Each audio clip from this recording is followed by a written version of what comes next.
জুবিন গাৰ্গৰ ন্যায় যেতিয়া ভোট তেতিয়া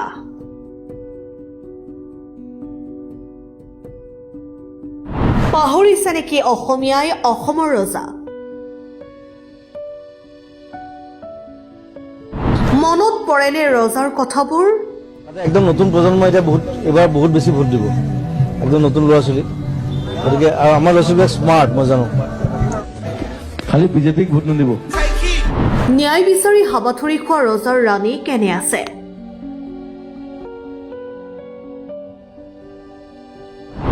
গল্ডিলৈ মনত পেলাই আৰু কিমান কান্দিব ৰজাৰ ৰাণীয়ে এখোজ আগুৱাইছে নে এখোজ পিছুৱাই আহিছে জুবিনৰ ন্যায় আৰু কিমান দিনলৈ এনেকৈ কেতিয়া ন্যায় পাব অসমৰ ৰজাই নে এইদৰে তাৰিখৰ পাছত তাৰিখ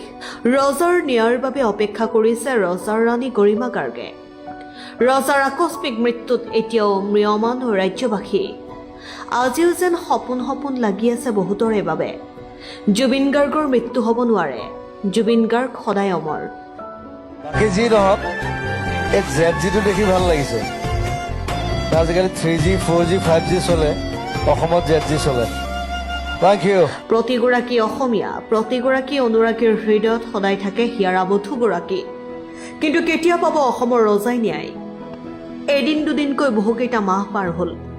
কিন্তু 19 ছেপ্টেম্বৰত ছিংগাপুৰত প্ৰাণৰ শিল্পীগৰাকীৰ সৈতে প্ৰকৃততে কি ঘটিছিল সেই কথা স্পষ্টকৈ আজিও পোহৰলৈ নাহিল আদালততো জুবিনৰ ন্যায়ৰ হকে চলা যুঁজখন তাৰিখৰ পাছত তাৰিখ বাগৰিছে কিন্তু প্ৰশ্ন হয় জুবিন গাৰ্গে ন্যায় পাব কেতিয়া অসমবাসীয়ে জানিব পাৰিব প্ৰকৃত কথা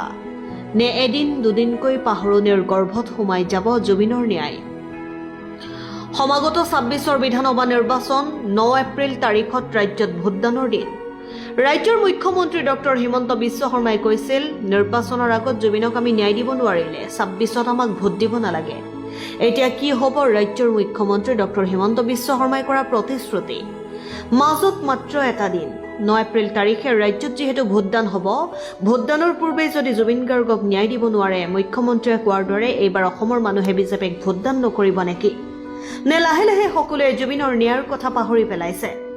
নিৰ্বাচনৰ ঢৌৱে পাহৰণিৰ গৰ্ভত নান কৰি দিব নেকি ৰজাৰ ন্যায়ৰ যুঁজখন লাহে লাহে ন্যায়ৰ বাবে মাত দিয়া মানুহো কমি আহিছে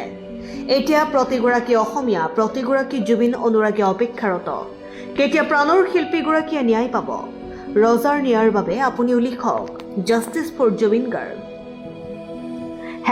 #justice for Zubeen Garg news desk report and time